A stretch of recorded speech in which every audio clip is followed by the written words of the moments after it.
ओम नमो भगवते वासुदेवाय।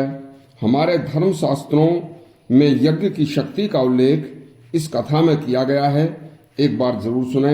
ऐसा कोई कार्य नहीं है जो यज्ञ करने से पूर्ण न होता हो। आज की कथा बड़ी विलक्षण कथा है, आपने शायद ही कभी सुनी होगी। देखिए, हमारे धर्म शास्त्रों में यज्ञों की उपयोगिता के बारे में बहुत कुछ लिखा है, जैसे पुत्रेष्टि यज्ञ, सर्वकार्य संपन्न यज्ञ, दुश्मन को पराजित करने का यज्ञ, किसी भी देवी देवता को प्रसन्न करने का यज्ञ। ऐसा ही एक यज्ञ का वर्णन मार्कंडेय पुराण में आया है, मित्रविंदा इष्ट यज्ञ।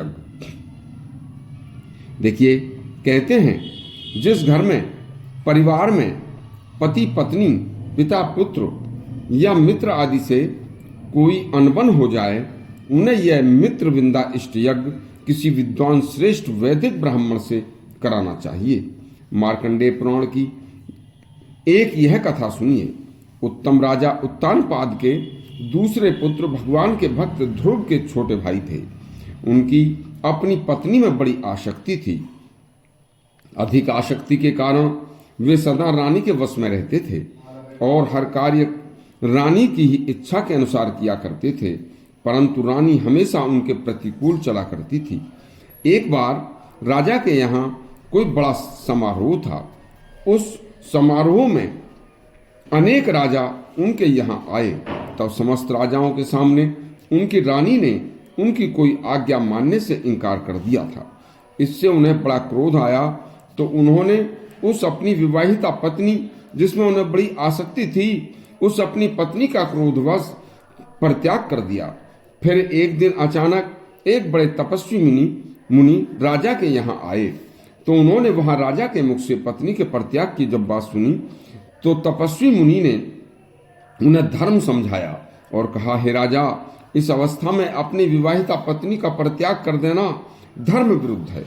जाओ, किसी विद्वान श्रेष्ठ वैदिक ब्राह्मण को सम्मान सहित बुलवाकर रानी की प्रतिकूलता के विपरीत अनुकूलता प्राप्त करने के लिए विधि पूर्वक मित्रविंदा इष्ट यज्ञ का अनुष्ठान कराओ। इस मित्रविंदा इष्ट यज्ञ को कोई अति श्रेष्ठ विद्वान पवित्र आत्मा ब्राह्मण ही संपूर्ण कर सकता है। इस यज्ञ को विधि विधान से संपूर्ण होते ही तुम्हारी पत्नी के हृदय में तुम्हारे लिए मित्र भाव शुभ विचार जागृत हो जाएंगे और वह अपनी गलतियों का एहसास करके आपके पास आकर आपसे क्षमा याचना करने लगेगी। तब आप सुबह का भोला शाम को यदि वापस आ जाए तो अच्छी बात है, यह समझकर प्रेम पूर्वक उसकी गलतियों को क्षमा करके उसे ग्रहण कर लेना। राजा ने मुनि की बात मानकर ऐसा ही किया। यज्ञ पूर्ण होते ही रानी क्षमा भाव से स्वयं आकर याचना करने लगी। तब राजा ने उसे क्षमा करके आदर भाव से ग्रहण किया और दोनों प्रेम से रहने लगे। यह शक्ति हमारे शास्त्रों में बताए यज्ञ आदि उपायों की है। यदि आपको यह मार्कंडेय पुराण का यह प्रसंग अच्छा लगा हो तो हमारा चैनल सब्सक्राइब करें और घंटी दबाएं। धन्यवाद।